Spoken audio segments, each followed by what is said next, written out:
मानस शांत हूँ, जिनके गुणों के गान में बेवर्धमान महान जिन विचरे हमारे ध्यान में। प्रवचन सार की 114वीं गाथा चलनी है।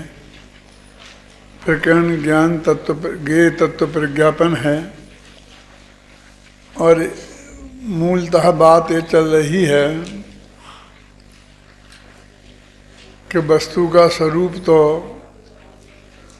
केवल ज्ञान गम्य है, बहुत ही गंभीर है, विस्तृत है, जो हमारे वर्तमान ज्ञान के क्षोभसम में आसानी से पकड़ में नहीं आता। देखो, इसकी टीका की 2 पंक्तियां पढ़ता हूँ। वस्तुतः सभी वस्तुएं सामान्य विशेषात्मक होने से वस्तु का स्वरूप देखने वालों के क्रमशः सामान्य और विशेष को देखने वाली जानने वाली 2 आँखें हैं, और एक का नाम है द्रव्यार्थक और एक का नाम है पर्यायार्थक। तो इतनी इन पंक्तियों पर अपन अभी व्याख्यान कर रहे हैं कि वस्तु के स्वरूप में इतनी विचित्रता है। ये किताब है ना, तो इसमें बारीकियां भी बहुत हैं। हम कितना ही वो लगा लगा कर देखते हैं तो भी उससे सूक्ष्म से सूक्ष्म एक परमाणु तक है ना, और इसका विस्तार भी बहुत होता है।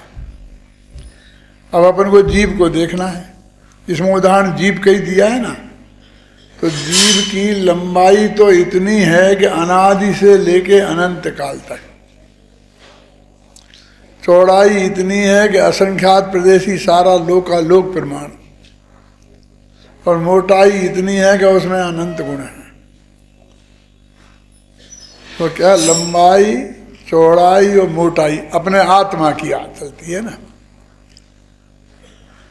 कि आत्मा कितना लंबा है कि अनादि काल से है और अनंत काल तक रखेगा। काल की अपेक्षा जो नाप होता है उसे लंबाई कहते हैं, क्षेत्र की अपेक्षा जो नाप होता है उसे चौड़ाई कहते हैं। तो असंख्यात प्रदेशी ये चौड़ाई है, और गुणों की अपेक्षा जो बात होती है उसे मोटाई कहते हैं। ख्याल में ना, वस्तु तो है ही, द्रव्य क्षेत्र काल भाव हुए, 3 चीजें हो गई कि आत्मा कितना लंबा चौड़ा मोटा है। अब इतना लंबा चौड़ा आत्मा को हमारे पास ऐसी दृष्टि नहीं है कि इसकी आदि से लेके अंत तक इसे देख लें, माने इसकी हम पूरी लंबाई देख लें, ऐसी हमारी वो शक्ति नहीं है। 2 किलोमीटर लंबा एक रोड है, यहाँ सामने बिछा हुआ है। अब अपनी आंख में इतनी ताकत नहीं कि 2 किलोमीटर देख लें, तो हमें रोड सामने जितना है एक आध फल्ला उतना दिखता है, 100 मीटर दिखता है यहाँ मिला करके। आगे है तो हम देख नहीं सकते, लेकिन अनुमान करके जान तो सकते कि है। तो ऐसी अनादि से लेके अनंत काल तक अनंत पर्याय हैं। अब एक पर्याय हमारे सामने है बस। जिस हम इस पर्याय को, ऐसे मनुष्य पर्याय को हम देखते हैं जीव के रूप में, ये लंबाई में तो कितनी पूर्व पर्यायें चली गई और कितनी भविष्य की पर्यायें आने वाली हैं, वो हमारी दृष्टि से ओझल है।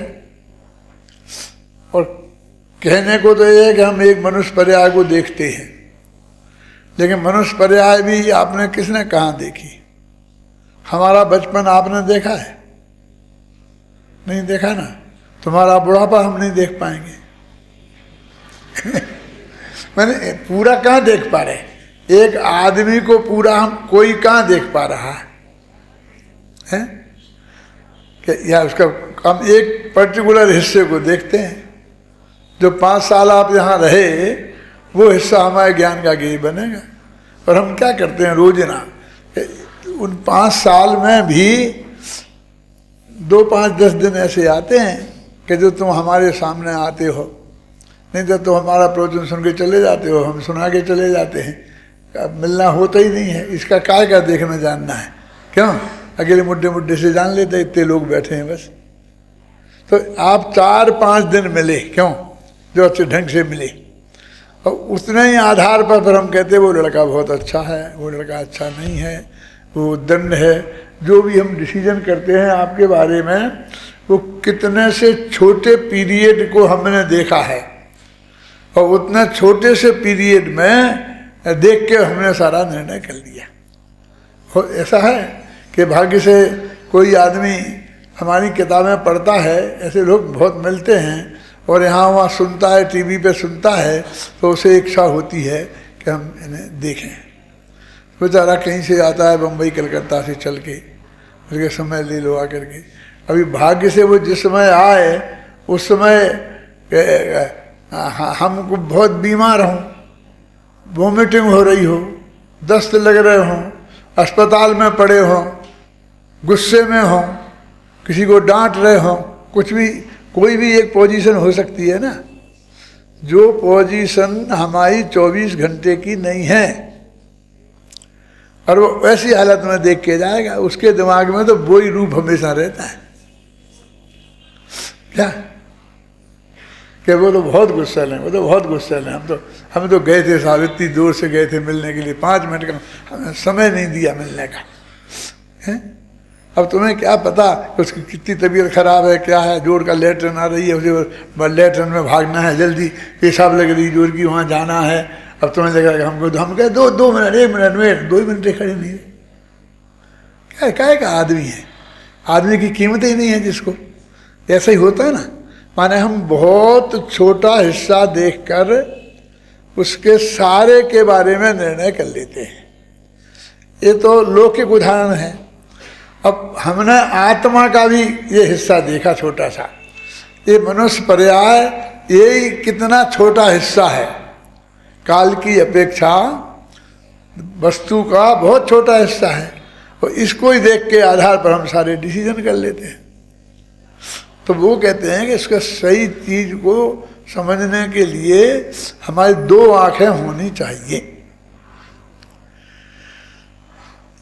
एक द्रव्यार्थिक चक्षु लिखा है इसमें, और एक पर्यायार्थिक चक्षु। पर्याय अत्यंत सूक्ष्म है और द्रव्य अत्यंत विस्तृत है। क्या मतलब समझे? अनादि अनंत, अनंतानंत काल में जो अनंतानंत पर्याय हैं, उनका अनुश्रुति से रचित जो प्रवाह है, उसका नाम है द्रव्य। अभी पर्याय की अपेक्षा घटित कर रहा हूँ, फिर प्रदेश पे बताऊंगा, फिर गुण पे बताऊंगा। अब समझ में आए ना? ये इसका नाम है द्रव्य, ये हमारी पकड़ में नहीं आ रहा, और पर्याय तो पकड़ में आ रही ना। कहते पर्याय ये जो हमारा समय है ना, 8 घंटा अपना प्रवचन के लिए लिया है, तो इसमें अनंत समय है, और पर्याय एक समय की होती है। तो ना असली पर्याय हमारी पकड़ में आ रहा है, ना असली द्रव्य हमारी पकड़ में आ रहा है। जो हम कहते हैं हम द्रव्य को जानते हैं और पर्याय को जानते हैं, हमारा ज्ञान तो क्या है? पंडित यहाँ चैनसूरदास जी थे, बहुत अच्छे बड़े विद्वानों में से थे। जिस संस्कृत कॉलेज में आप लोग पढ़ते हो उसके सबसे पहले फाउंडर प्रिंसिपलों में से थे वो एक बात कहते थे बहुत मार्मिक, हमारा ज्ञान क्या है, क्या दम है?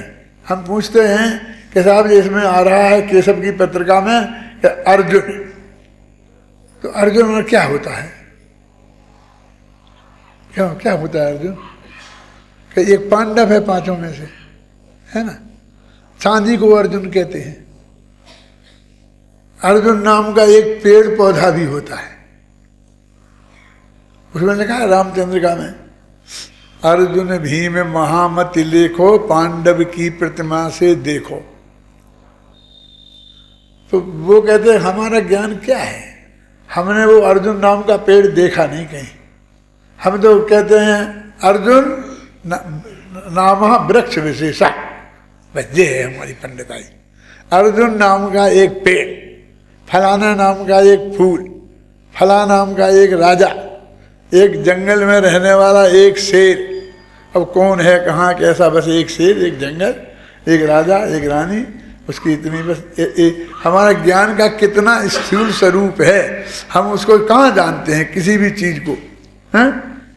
और इसको ही कह देते हैं, हमने इतना कह दिया आपके ये किसी वृक्ष का नाम है, तुम संतुष्ट हो जाते हो, नहीं हो तो क्या करो, हमको इतना ही आता है तो हम और क्या करेंगे। कोई अर्जुन नाम का पेड़ है तो हमें बता दो चलो कहाँ है, कि यहाँ है क्या नहीं है, कि हमें क्या पता। हम जब पहचानते नहीं है उसे, हमने देखा नहीं है, तो हम यहाँ नहीं है भी नहीं कह सकते और है भी नहीं कह सकते। तो इस हमारा ज्ञान का इतना स्थूल स्वरूप है कि जो जिस आत्मा का ज्ञान हमें करना है वो आत्मा कितना लंबा चौड़ा है, लंबा माने वही अनादि से अनंत काल तक, उसका कितना सा छोटा हिस्सा हम जानते हैं। और ना वो द्रव्य है ना वो पर्याय है, अनादि अनंत नहीं है इसलिए द्रव्य नहीं है, और एक समय की नहीं है इसलिए पर्याय नहीं है, अनंत समय का मिला हुआ है। अब हम क्या करते हैं मालूम है, कि पूरी जिंदगी वाले को कह दिया, मनुष्य को कह दिया द्रव्य, और जवानी को कह दिया पर्याय। माने ना वो पर्याय असली है ना वो द्रव्य असली है।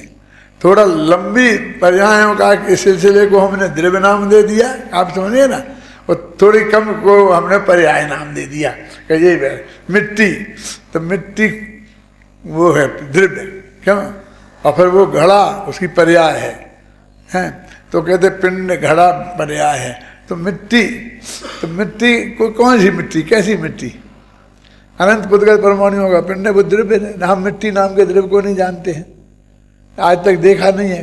परमाणु को देखा हो तो हम उस मिट्टी नाम के द्रव्य को देखें, पुद्गल को, और ना हम उसकी पर्याय को भी जानते हैं। तो ये इतना लंबा चौड़ा है कि हमारे ज्ञान में आता ही नहीं है। तो इसको देखने के लिए हमारे पास दो आंखें हैं, एक द्रव्यार्थ की चक्षु और एक पर्यार्थ की चक्षु। ये प्रमाण की तो अभी बात ही नहीं करते हैं क्या, कि तीसरा एक हमारे पास प्रमाण भी है।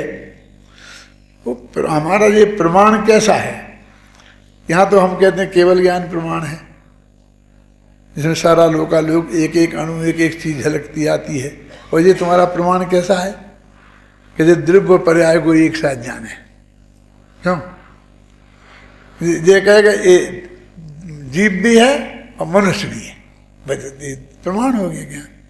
ये मनुष्य है, ये पदार्थिक नय का कथन हो गया, ये जीव है, ये द्रव्यार्थिक नय का कथन हो गया, और मनुष्य भी है और जीव भी है, ये प्रमाण का कथन हो गया है। न मनुष्य है ना जीव है, क्या है, जो सो चेवे जो है सो है, बस भैया,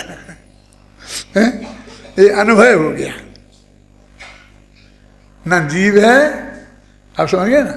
तो इसको समझने के लिए हमारी दो आंखें हैं। अब इन दो आंखों का प्रयोग कैसे करना वो इसमें बताया जाता है। देखो हीरा होता है ना, हीरा, तो हीरे को देखने के लिए वो होता है क्या वो लेंस, वो लेंस में उसे देखते हैं तो उसकी बारीकियां दिखाई देती हैं। तो वो लेंस में एक आंख को लगाते हैं तो दूसरी आंख भी खुली रहे तो वो उससे उतना साफ दिखता नहीं है। इसके लिए इस आंख को बंद होना बहुत जरूरी है। वो बंद होना नहीं, पूरी तरह बंद होना, मई च निमीलित नयने जैसा, ऐसा बिल्कुल, समझे ना। जहाँ रंज मात्र भी दिखाई देने की गुंजाइश नहीं रहे तो वो आंख, एक आंख काम करती है। अभी हमारा तो हीरे का काम है और रोजीना हमको ये करना पड़ता है और इस आंख को बार बार हमको बंद करना पड़ता है। जब हमारे काम ही नहीं आती है तो फोड़ ही लो ना। ऐसे भी लोग होते हैं कुछ बुद्धिमान जगत में, हैं, पर्याप्त नय की चक्षु जब हमें काम में ही नहीं लेना है क्योंकि द्रव्य को देखने से ही आत्मा का कल्याण होगा पर्याय को देखने से तो आत्मा का कल्याण होगा नहीं, इसलिए हम पर्यार्थक नाम की चक्षु को तोड़ ही दें, छोड़ ही दें, तो वो उससे वो एक आंख को तुम फोड़ लोगे तो एक आंख नहीं फूटेगी, पूरा व्यक्ति काना हो जाएगा।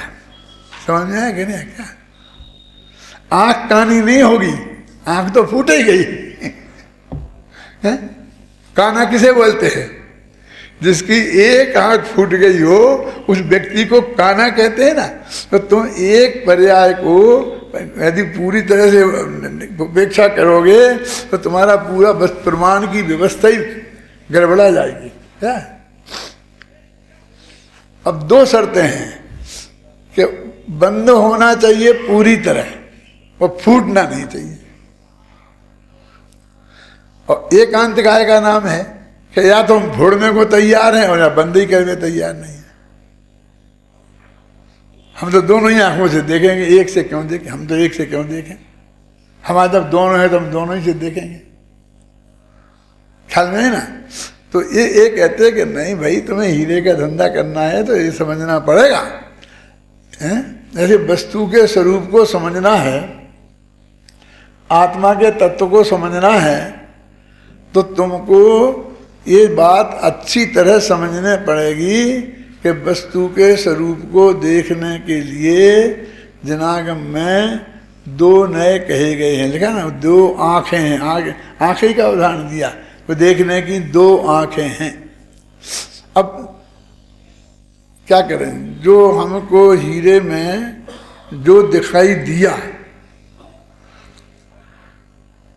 बिल्कुल एक आंख बंद करके, वो निश्चय नहीं की खोली हमने, व्यवहार की बंद कर दी, और पूरी अच्छी तरीके से उसके सारे जीरम मीरम जो भी हैं वो सब दिखाई देगा। तो असली तो वही जानना है ना, इसमें क्या डिफेक्ट है, और हमने उसकी कीमत समझ ली कि जिसमें से कीमत है। फिर आपको लोग कहते हैं कि देखो साहब, जीरम तो है, ये तो है इसमें डिफेक्ट, लेकिन कोई ऐसा लगा कि तुम्हारी अंगूठी में देखने नहीं आएगा। तुम अंगूठी में लगाओगे ना ऐसे, और वो वहाँ से देखेगा कि अंगूठी हीरे की पहने हैं, उसको वो जीरम नहीं दिखेगी, बिल्कुल ये बन हीरा दिखेगा। क्यों? इसलिए ये बन हीरा खरीदने में ज़्यादा पैसा खर्च करने की क्या जरूरत है? ये ले लो, 1/4 भाव में आ जाएगा और बिल्कुल वैसा ही लगेगा। कहते कि नहीं कहते हैं? और वो नकली बेचने वाली भी यही कहते हैं, ये मूर्ख दुनिया क्या समझे, अच्छे अच्छे जौहर ही नहीं पहचान पाते हैं कि जी असली हीरा है कि नकली है। ले जाओ तुम बड़े आदमी हो ना, सब हीरे ही समझेंगे, और कोई गरीब पहन लेगा तो हीरे को भी कांच समझेंगे। समझेंगे कि नहीं समझेंगे? क्योंकि वो हीरे कोई कहाँ देखता है, तुम्हारी शक्ल देखता है। माने ये बात मैं ये कहना चाहता हूँ कि वो अंदर देखने की, वो कभी कभी देखने की चीज है, वो उसमें से हीरे को देखना, वो कभी कभी देखना, ये बात अलग है। हमें तो दिन भर देखना पड़ता, तुम दिन भर 100 हीरे देखना पड़ते हैं, एक हीरे के हिस्से में तो कभी कभी आया ना, फिर बहुत रेयर हुआ ना, समझ में आई ना। तो एक वस्तु के स्वरूप को हम ऐसा करके देखेंगे तो बहुत कभी कभी होगा। अब वो ये कह रहे हैं, देखो अभी सीधी वही बात कह रहे हैं, मनुष्य देव और नारकी, इनने उदाहरण दिया ना, मनुष्य देव नहीं है और देव मनुष्य नहीं है। और दिव्य दृष्टि से देखेंगे तो मनुष्य आत्मा है और देव भी आत्मा है। तो क्यों? दोनों एक ही हो गए ना। लेकिन इसके लिए क्या करना पड़ेगा? मनुष्य को मनुष्य नहीं रहने देना पड़ेगा, देव को देव नहीं रहना देना पड़ेगा। दोनों में जो वो आत्मा है, अब आत्मा तीसरा शब्द खड़ा करना पड़ेगा। क्या? अब तुम कहते हो आत्मा वाली ही चक्षु हमेशा खुली रखो, ऐसा कुछ लोगों का आग्रह होता है, तो देह वाली देखो ही नहीं। तो आत्मा वाली चक्षु खुली रखोगे तो वो त्रिकाली ध्रुव भगवान आत्मा अनादि अनंत तुम्हें दिख जाएगा।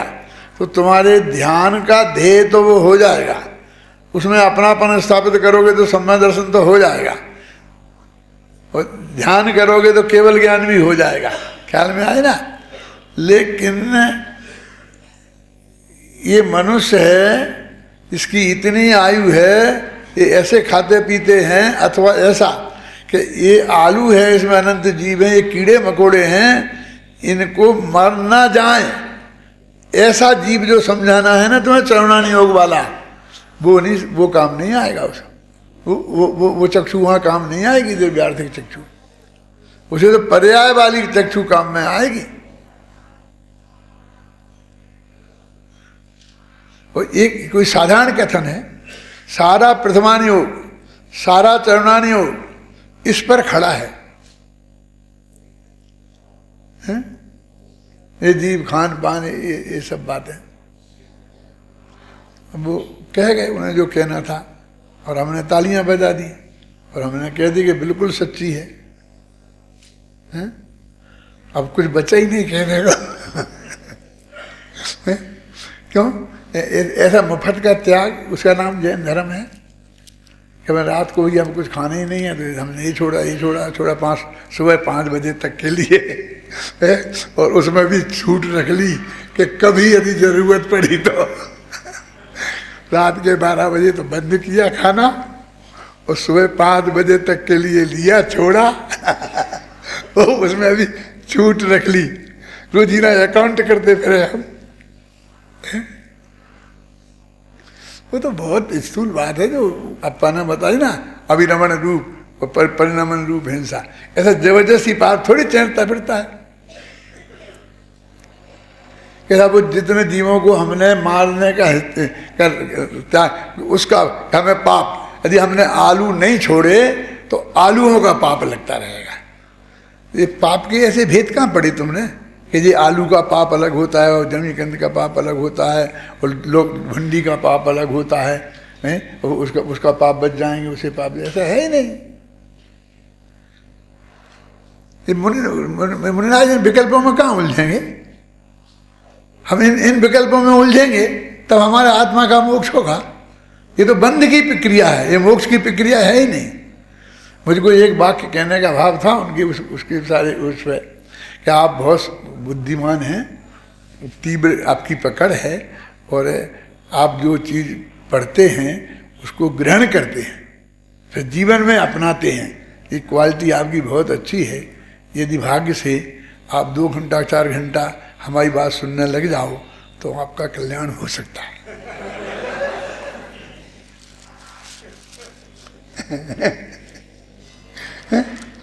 क्या संजय जी? मतलब ऐसा नहीं है, वो एक एंगल है, आप समझ रहे ना, वो एक एंगल है, लेकिन उसका अर्थ ऐसा नहीं है कि ये मुफ्त का पाप ऐसा पाप है। और ये ऐसा एक एक चीज का त्याग ही नहीं है, जैन धर्म का त्याग ही नहीं है। जैन धर्म तो ये कहता है जमी कंद छोड़े, ऐसा त्याग होता सामने होता है। एक एक चीज कहाँ तक छोड़ोगे? मैंने 10 वनस्पति छोड़ी, मैंने 10 सब्जियां छोड़ दी, मैंने आलू छोड़, अरे आलू जैसे अनंत पदार्थ हैं, एक एक का नाम नहीं ले पाओगे, छोड़ना तो बहुत दूर की बात है। तो कैसे छोड़ें? ऐसे छोड़ो कि जमी कंद छोड़ा, अगला खत्म। मैं रात के 10 बजे तक खाऊंगा, 12 बजे तक, ऐसा क्यों नहीं करते? रात के 2 बजे तक खाऊंगा और सुबह 2 बजे से शुरू कर दूंगा। मेरे कहने का मतलब हर चीज में विवेक है। कोई इसकी क्या जरूरत? अरे तू 6 बजे तक सूरज अस्त होता है, आज्ञा है भगवान की कि सूर्यास्त के बाद नहीं खानी चाहिए, तो तुझे उससे 2 ही भेद हैं कि खाना या नहीं खाना। फिर मैं 8 बजे तक खाऊंगा, मैं 9 बजे तक खाऊंगा, मैं 10 बजे तक चाय पीऊंगा, मैं 11:30 बजे तक, फिर नहीं बजे तेरी मेरी घड़ी में बच गए, तेरी घड़ी देखता फिरता है। मेरे कहने का मतलब ये है कि ये प्रतिपादन की बहुत पद्धतियां हैं, उन्हें हमें गहराई से समझना चाहिए। वो ये एक पद्धति है कि मनुष्य देव नहीं है। हमको लगता है इसमें क्या बात है, इसमें क्या रहस्य है। हैं? देव मनुष्य नहीं है, माने हम यहाँ इस वक्त आत्मा नामक द्रव्य को नहीं देख रहे, क्या मनुष्य नाम की पर्याय को देख रहे और देव नाम की पर्याय को देख रहे, ऐसा कोई। और फिर जब कहते कि नहीं, देव भी आत्मा है और मनुष्य भी आत्मा है, और जो वो ही आत्मा है, मारीच वाला महावीर वाला एक ही आत्मा है, तो उस वक्त हम जब आत्मा को देखें तो फिर हमें मारीच और महावीर नहीं दिखना चाहिए, क्योंकि मारीच और महावीर दिखेंगे तो वो राग द्वेष का उदय होगा। मारीच महावीर के प्रति राग आएगा और मारीच के प्रति द्वेष आएगा, ख्याल में आई ना। वो बिल्कुल नहीं दिखना चाहिए, बिल्कुल दिखना नहीं चाहिए, इसलिए आंख फोड़ लेना नहीं चाहिए, वो आंख बंद रखना चाहिए पूरी तरह। उस बात को जब समझना हो, जब और फिर इसे समझना हो तो वो बंद रखो, उसे समझना हो तो ये बंद रखो। यानी मनुष्य को मनुष्य जैसा व्यवहार होना चाहिए, है ना। जैसे वो उदाहरण देते हैं ना कि शेर से तुम कहते हो ऐसा करो तो सम्मत दर्शन होगा, इसके बिना सम्मत दर्शन नहीं होगा, तो शेर को कैसे हो गया था? कहते ना, वो अपना शेर है ना, एक बेचारा यहाँ खड़ा है, बहुत काम आता है, मैंने जानबूझ कर यहाँ लगवाया है कि जिसे मैं बता सकूं ना। हर साल मुझे विद्यार्थियों को बताना पड़े, तुम तो चले जाओगे, नयों को बताऊंगा कि ये उसने हाथ तक नहीं धोए, उसने कुल्ला भी नहीं किया, मुंह में मांस का टुकड़ा पड़ा, वो महाराज ने प्रवचन शुरू कर दिया और फिर उसकी आंख में आंसू आ गए, पश्चाताप हो गया और उसकी सम्मत दर्शन हो गया।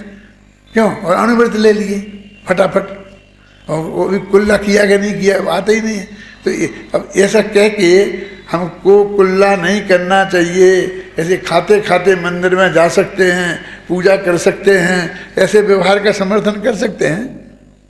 युगल जी बहुत अच्छा कहते थे कि तेरे को सम्मत दर्शन शेर वाला चाहिए और सारी सुविधाएं मनुष्य वाली चाहिए खाना पीना चाय पानी दूध सब चाहिए मनुष्य जैसा, और सम्मत दर्शन शेर जैसा चाहिए। वो तो कोई परिस्थिति में कोई आदमी एकदम निषेध करने लग जाए तो उसके लिए कहने का है कि भाई ज़्यादा मत करो, खींचो मत। लेकिन जहाँ का व्यवहार है मनुष्य पर्याय का व्यवहार मनुष्य पर्याय में रहेगा और देव पर्याय का व्यवहार देव पर्याय में रहेगा। यहाँ मनुष्य पर्याय में 7 फेरे जब तक नहीं पड़ेंगे तब तक शादी नहीं होगी, और देव पर्याय में एक भी फेरा नहीं पड़ेगा और वे पति पत्नी हो जाएंगे। नियोगनी होती ना, नीचे की देवांगनाएं ऊपर के देवों की नियोगनी होती हैं और वे अपनी अपनी नियोगनी को ले जाते हैं। वहाँ कोई फेरे मेरे तो पड़ते ही नहीं है, कोई माँ बाप सगाई मंगाई कुछ करते ही नहीं है। तो ये मनुष्य व्यवहार है, ये मनुष्य व्यवहार का सदाचार मनुष्य व्यवहार में चलेगा और देव व्यवहार का समय सदाचार देव गति में चलेगा। सब जगह का समाचार वहाँ यथा योग चलेगा, उसे हमें समझना चाहिए। इसलिए जो नए वाली जो आँखें हैं, 2 आँखें हैं, कौन सी? एक द्रव्यार्थिक चक्षु और एक पर्यार्थिक चक्षु। एक आँख वो पर्यायों की दृष्टि से देखेगी, और पर्यायों की दृष्टि से देखना की क्या क्या जरूरत है, तो पर्याय की दृष्टि से जब बात करी तो एक समय की पर्याय को नहीं लिया। 70-80 वर्ष की मनुष्य पर्याय ली, समझ गए ना। और जब द्रव्यार्थक नए से बात करी तो इतना लंबा तो द्रव्य देख लिया कि नहीं वो तो अनादि अनंत ही लेना पड़ेगा, अब वो असंख्य प्रदेश ही लेना पड़ेगा, वो अनंत गुण वाला ही लेना पड़ेगा, अकेला ज्ञान गुण वाला नहीं। हमें कहना पड़ेगा 7वीं गाथा में, न ज्ञानम न दर्शनम न चरित्रम। क्या मतलब है? गाय को शुद्धो, ना ज्ञान है न दर्शन है न चारित्र है। माने अकेला ज्ञान नहीं है, अकेला दर्शन नहीं है, अकेला चारित्र नहीं है, अकेले ज्ञान दर्शन चारित्र जैसे अनंत गुण हैं उनका अखंड पिंड है, ये कहना। वो ये अर्थ है उस गाथा का, न दर्शनम न नानम न चरित्रम। कहते ज्ञान का ही निषेध कर दिया, ज्ञान का निषेध नहीं किया है, वो कहते भेद का निषेध किया है। ऐसे तो अनंत गुण हैं, वे अभेद हैं। तो भेद भेद भेद है क्या? भेद भेद नहीं मानेंगे तो अनंत नहीं हो सकते, अभेद मानोगे तो वे टूट नहीं सकते, अलग अलग नहीं, उनकी परिभाषाएं अलग अलग नहीं हो सकती हैं, उनके काम अलग अलग नहीं हो सकते हैं। ज्ञान जानने का काम करे, है ना, सुख आह्लादनाकार है, आता ना, वे अलग अलग है, अपना अपना स्वरूप। वो स्वरूप हमारे लिए अच्छी तरह समझना पड़ेगा। ये चर्चा अपन ने 14वीं गाथा शुरू की है, अभी और चलाएंगे इसे 2 दिन, इसको ही चलाएंगे, थोड़ी सरल करके चलाएंगे।